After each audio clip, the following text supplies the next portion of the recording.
Bonjour chers amis de Quelle Afrique, c'est dimanche 27 juillet 2025, une courte vidéo qu'après le recoupement de quelques informations autour du dialogue qui est préconisé en République démocratique du Congo.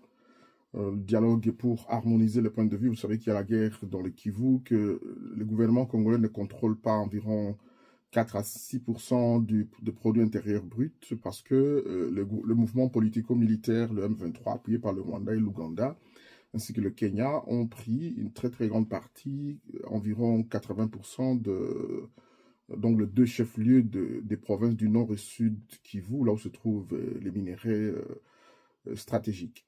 Et donc que tous les esprits avisés, notamment celles et ceux qui s'intéressent aux questions géopolitiques, estiment qu'il va falloir un dialogue afin de résoudre le problème, afin d'étudier les revendications de ces groupes armés, même s'il y a des implications sous-régionales et internationales.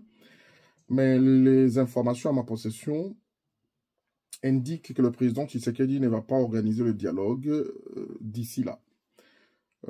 J'ai pris quasiment un bon bout de temps pour savoir si réellement ces informations étaient exactes.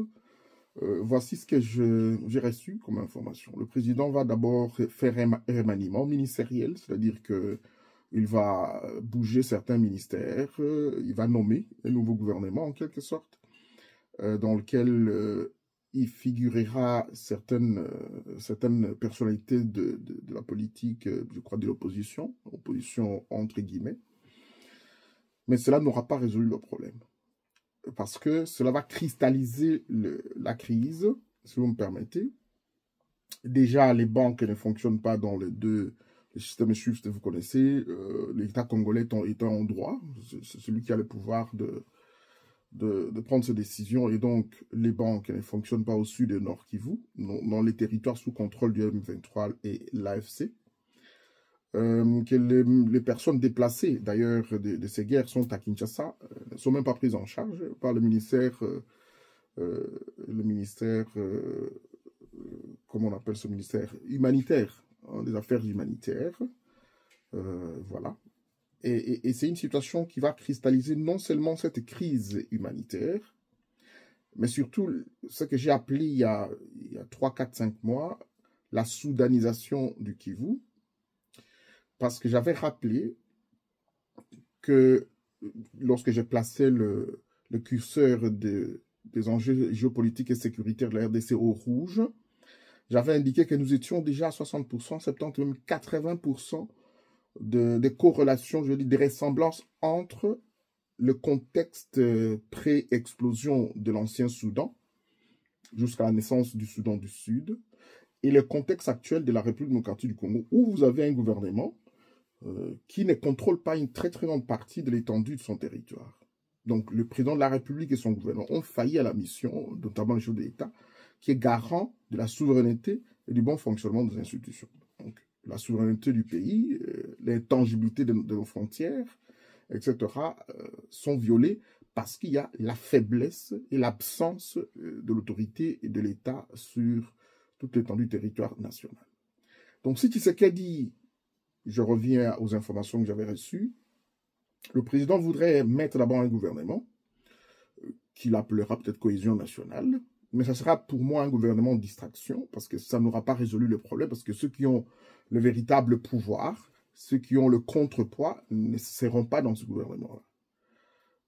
Ça, c'est un premier élément. Deuxièmement, cela va cristalliser la consolidation des territoires et de l'autorité de fait établis dans ces territoires qui ne sont pas sous contrôle du gouvernement congolais. Cela se vérifie dans les Balkans, lorsqu'on parle de la balkanisation, Bosnie-Herzégovine, les Serbes et les Croates. Lorsque le Soudan a perdu le contrôle, je vous ai toujours rappelé à l'époque du docteur John Garang, avec ses successeurs Salva Kiir et Riek Machar, on ressemble bien à une situation où le gouvernement Khartoum de Mohamed El-Béchir ne contrôlait pas Djouba. Et Félix Tshisekedi aujourd'hui est en train de perdre le contrôle sur le sud et nord Kivu. Et cette situation va s'étendre parce que l'Ouganda va entrer clairement en scène aux côtés du Rwanda et du M23 accusera le gouvernement congolais de ne pas respecter un certain nombre de choses. Je vous avais averti dans ma vidéo d'il y a une semaine. Et donc, oui, ça sera alors à ce moment-là, je veux dire, la soudanisation de la RDC par l'attitude qu'aura affiché Kinshasa de ne pas vouloir organiser un dialogue à l'interne. Le président Tshisekedi voudrait organiser un dialogue international de type bilatéral qu'il est en train de faire en Doha, etc. Mais je vais m'expliquer un petit peu pour que vous compreniez. La crise de la RDC est un conflit de plusieurs intérêts, notamment les intérêts internationaux, de puissants, des multinationales, dont la rivalité géopolitique entre les États-Unis et l'Europe, et entre l'Occident en général, mettant là-dedans un petit peu l'Europe contre la Chine, le camp russo-chinois. Donc les blocs antagonistes, je peux me les classer en deux grands groupes, les BRICS et les institutions de Bretton Woods. Ça, c'est au niveau international. Au niveau sous-régional, vous avez les appétits du Rwanda, qui n'a pas un grand territoire, qui n'a pas de minerais, qui n'a que le thé. Les minerais qu'il y a au Rwanda sont insignifiants, et c'est en profondeur d'autant de kilomètres, on ne sait pas les exploiter. Et que donc, même si on les exploitait, ça ne représente pas une économie, ce n'est pas 0,1% du produit intérieur brut. Donc le Rwanda vit sa stabilité de la déstabilisation du Kivu, et de l'exploitation illégale du trafic de minerais qu'il a et le trafic des armes. Les minerais qu'il y a dans le Kivu, mais aussi le trafic des armes.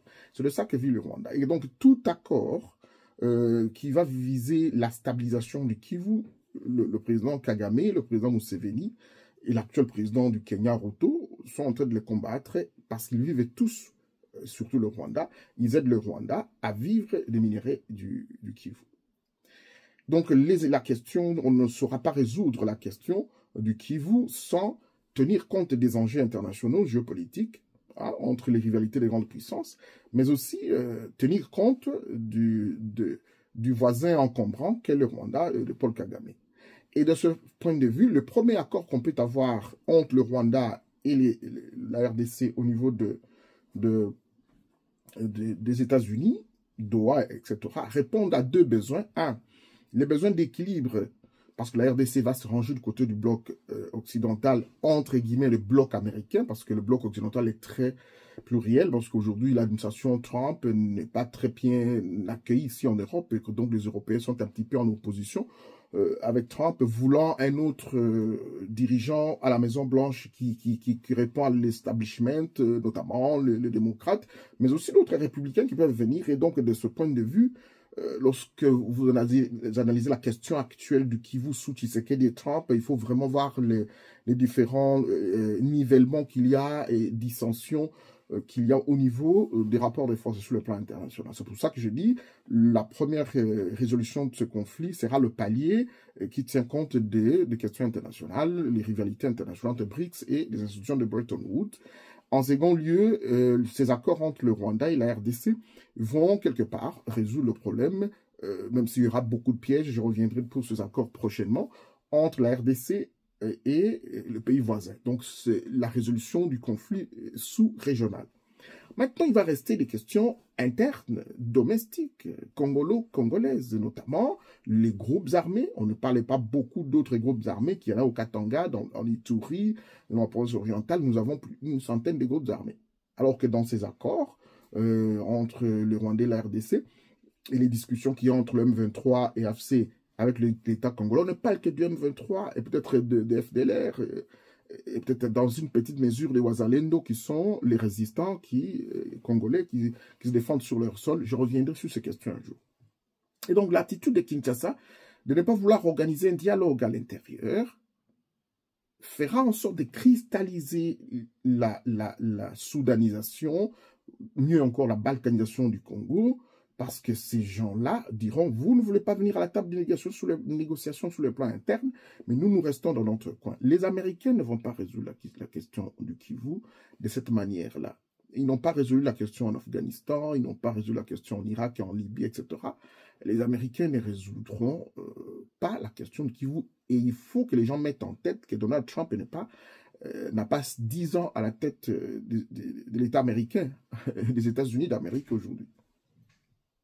Il va être combattu, les démocrates vont revenir, ou même un républicain qui peut être là, mais qui n'est pas de l'obédience de Trump au sens réel du terme. Et que Trump est à son dernier mandat. Donc le président Tshisekedi voudrait accélérer les choses pour à tout prix obtenir la fin du M23. Point. Et donc là, contre les minéraux, etc., et il aura obtenu la fin du M23. Pour lui, la question est résolue. Mais non, la question est loin d'être résolue. Je reviendrai à force détail prochainement. Donc, je reviens à Kinshasa, où le président va nommer un gouvernement. Ça sera un gouvernement, je l'ai dit tantôt, selon lui, un gouvernement d'union nationale. Selon moi, ce sera un gouvernement de distraction. Et ce gouvernement, selon mes sources, va prendre environ 1 à 2 ans et on se retrouve en 2027. C'est à ce moment-là que le président s'est rappelé d'organiser le dialogue, tout simplement parce que, selon ses conseillers et lui-même, ils voudront aller au-delà de 10-15 ans, comme Joseph Kabila a fait au pouvoir. Joseph Kabila, l'ancien président de la RDC, a fait 18 ans au pouvoir. Subterfuge, pas respect, manque de respect de délai constitutionnel de la loi électorale sur l'organisation des élections.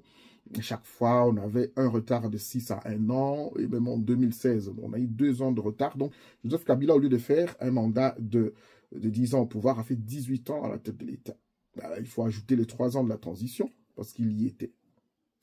C'est l'appétit que développe le président Tshisekedi pour enfin organiser le dialogue vers la fin de son mandat. Et comme l'article 70 de la Constitution dit que le président de la République reste en fonction jusqu'à l'installation du nouveau président élu, et donc à ce moment-là, il évaluera, sans savoir les conséquences de ce qui peut arriver d'ici là, il pense qu'il va évaluer à ce moment-là les rapports de force pour voir comment il va rester en fonction pour finalement faire 15 ans à la tête de l'État congolais. Voilà les calculs de Kinshasa. Je vais vous mettre une petite vidéo et je vais vous dire une chose. C'est l'arrivée des gens qui viennent de Goma, les gens qui ont fui la guerre. Écoutez-les et on va revenir tout de suite. Ils sont tous ressortissants des provinces du Nord et Sud Kivu, ayant fui la guerre d'agression rwandaise après l'occupation des villes de Goma et Bukavu par l'AFC M23. Ils se retrouvent à Kinshasa dans un dépouillement total. Voilà pourquoi ils ont voulu partager avec le président du CENSA, Joseph Olengankoy, leur détresse, oubli prolongé et frustration face à ce qu'ils qualifient d'inaction et du silence des institutions du pays. Victimes d'une deuxième violence à Kinshasa, ils déplorent le fait que leur voix soit écartée de tous les processus de paix. Aujourd'hui encore, nous subissons une deuxième forme de violence, l'oubli et l'exclusion totale. C'est inadmissible et insupportable. Pire encore, la voix des victimes que nous sommes est écartée dans différents processus en cours, celui de Doha, Washington et d'autres initiatives de paix. À cet effet, les victimes de cette guerre tragique, nous imposées par les ennemis de la République, sollicitons à toutes les autorités compétentes la participation active dans toutes ces initiatives afin que nous puissions apporter notre contribution pour la consolidation de la paix et la cohabitation pacifique. Pendant que certains cherchent à obtenir des positionnements politiques à travers les dialogues en cours, la population martyre reste sans voix et sans siège à la table des discussions. Cette situation est profondément injuste. Malgré leur situation délétère, ces victimes de guerre soutiennent les actions du chef de l'État, Félix Tshisekedi Tshilombo. Nous lançons un appel solennel. Que la population congolaise, en particulier les victimes de cette guerre d'agression, soutiennent le gouvernement congolais et en particulier son Excellence Monsieur le Président de la République, chef de l'État, dans la quête d'une paix durable en République démocratique du Congo. Ainsi, demandons au gouvernement de mettre en place... Voilà.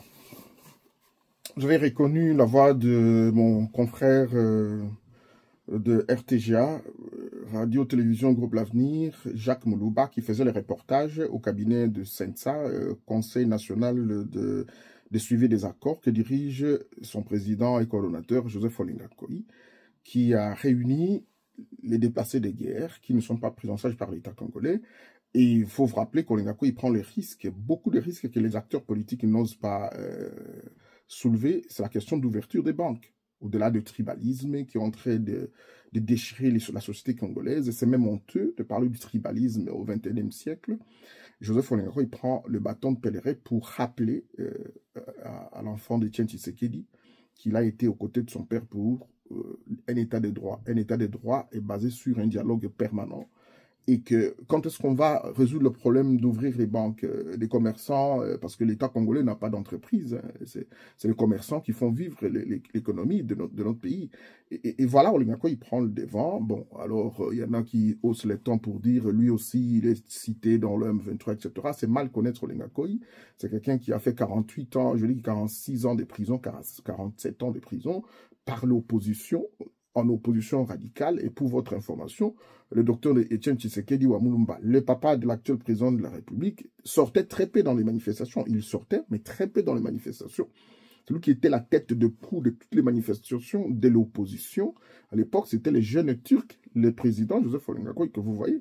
Donc, il faut écouter, aller au dialogue pour discuter des questions, notamment des banques, etc. C'est à l'intérieur qu'on écoutera les revendications des uns des autres, qu'on va s'organiser pour savoir qu'une fois pour toutes, on prend les ordonnances, comme quoi celui qui prendra les armes sera traqué, mandat d'arrêt international, trahison, et puis jeté en prison, interdit de tout mandat politique. Alors, il y a une chose que je vais rappeler aux gens. D'ici 5, 10, 15 ans, au regard des enjeux géopolitiques et géostratégiques mondiaux, ces enjeux exigent que chaque État soit autonome en matière numérique. Et nous allons vivre une sorte de vassalisation, une nouvelle colonisation numérique. Si un État, d'ici 15 ans, les États, je parle surtout des États subsahariens, n'obtiennent pas leur propre système de contrôle des frontières, c'est-à-dire le système des satellites, le système de drones, des avions, où ils peuvent défendre leur propre territoire. L'Afrique subsaharienne est partie pour une nouvelle colonie, une troisième colonisation, parce que la première a existé, avait coupé les mains, etc. Trafic, le traite de nègres. Le néocolonialisme est venu avec les institutions de Bretton Woods, la Banque mondiale, avec des nouveaux colonisateurs blancs à la peau noire, c'est-à-dire nos dirigeants, qui deviennent riches en arrivant au pouvoir. Ils commencent à inaugurer des jets privés, ils ont des villas à gauche à droite. Et la troisième colonisation, ça sera une colonisation numérique, où nous avons des nouvelles économies numériques, toute la technologie civile et militaire est basée sur les numériques. Alors, si les chefs d'État africains, je parle ici le cas de la République démocratique du Congo, et souvent de l'Afrique francophone, n'ont pas la grandeur de placer leur pays à un niveau de développement, qui pensaient à construire, comme l'a fait Joseph Kabila et actuellement Félix Tshisekedi, se construire un empire financier, nous n'avons pas, ça sera un luxe d'avoir un tel chef d'État. L'Afrique subsaharienne ne doit plus tolérer des chefs d'État qui n'ont pas la vision de la grandeur et qui ont le sang d'esclaves à leur sein. Et malheureusement, la République démocratique du Congo, depuis l'époque belge, connaît les différentes crises entre des personnalités politiques. Lumumba Kasavubu ont plongé la RDC dans la crise, puis Mobutu et Etienne Tshisekedi. Ensuite, Etienne Tshisekedi et Laurent Désiré Kabila, puis Laurent Désiré Kabila, je veux dire Joseph Kabila et Etienne Tshisekedi. Aujourd'hui, Joseph Kabila est en conflit avec Félix Tshisekedi, et c'est souvent, depuis 65 ans, que les acteurs politiques prennent la République démocratique du Congo en otage dans leur querelle égoïste et estime. Parce que Joseph Kabila, qu'est-ce qu'il a fait? Le port de la RDC, il ne l'a pas développé, il a développé ses propres ports. Le tourisme en RDC, il ne l'a pas développé, il a fait ses propres parcs. Les hôpitaux, il ne les a pas développés, il a développé ses propres hôpitaux. Je peux énumérer comme ça les secteurs agricoles, il a systématiquement neutralisé le service national que son père, entre guillemets, avait initié. Et vous comprenez comment il fait la négation, même le fait d'être le fils de son père, par lui-même. Je n'entre pas dans ces détails. Félix Tshisekedi arrive, lui qui a milité avec nous à l'opposition, première des choses, des scandales dans tous les sens. Nous ne pouvons plus, au XXIe siècle, avoir des dirigeants qui n'ont pas de vision de la grandeur et de la souveraineté économique et numérique, et des nouvelles économies même climatiques. Nous serons confrontés à des changements très importants. Il faut avoir des chefs d'État visionnaires, mais on ne peut plus avoir des chefs d'État qui sont tout simplement des gens bornés, limités à créer leurs empires financiers et à s'offrir des beaux jours sous le soleil, alors qu'ils ont la possibilité de rendre ce pays compétitif et attractif à travers le monde. Mesdames, Messieurs, nous reviendrons très prochainement sur le fait que le président Tshisekedi ne veut pas organiser le dialogue dans les 1 an et demi, 2 ans qui viennent. Il veut le faire à la fin pour qu'il puisse organiser le dialogue à ce moment-là. Et parce que la Constitution va lui reconnaître le fait de rester en fonction pour faire la passation de pouvoir, il aura à rester encore 3 ans ou 5 ans à la tête de l'État afin d'imiter un petit peu Joseph Kabila. Mais pas pour développer le pays, c'est pour lui et lui tout seul. Voilà. Donc, cette question est une sensibilisation pour lui demander de le faire maintenant. Ça va l'aider à se reposer. Et ça va aider qu'il y ait d'autres analyses qui arrivent au sein des institutions, que l'on puisse se booster, parce qu'il n'y a pas une troisième voie. Je parlerai prochainement peut-être de la troisième voie et des erreurs des uns et des autres qui préconisent actuellement une troisième voie à la tête de l'État. Parce que qui nous allons prendre? Tshisekedi a montré ses limites. Joseph Kabila et tous ceux qui le soutiennent ont montré leurs limites. Il faut une troisième voie. Mais la troisième voie n'a pas de moyens, ne sait pas s'exprimer. Parce qu'elle n'a pas de moyens qui peuvent contraindre ceux qui sont en face de revenir à la table de négociation. Parce que la table de négociation, c'est des compromis. C'est un rendez-vous de donner, de recevoir. La troisième voie a échoué même en 2018 parce que c'est Kabila qui a organisé l'alternance à sa manière. Mais la voix du peuple n'était pas entendue par l'élection de Martin Fayulu. Martin Fayulu n'a pas la force de contrainte, n'a pas d'armée, n'avait rien. En 2023, Moïse Katumbi n'a pas d'armée, n'a rien, il n'était pas déclaré élu, alors que Joseph Félix Tshisekedi a violé de la manière où personne d'autre n'a jamais violé les élections dans ce pays. La loi dit les élections, le vote commence à 18 h et se ferme autour de 20 h. Mais Félix Tshisekedi a organisé les élections pendant 7 à 9 jours. Un scandale. Un scandale parce qu'il n'y avait que fraude massive du début à la fin, lui-même l'a reconnu. Mesdames, Messieurs, chers amis Quelle Afrique, abonnez-vous, partagez et rendez-vous au prochain numéro.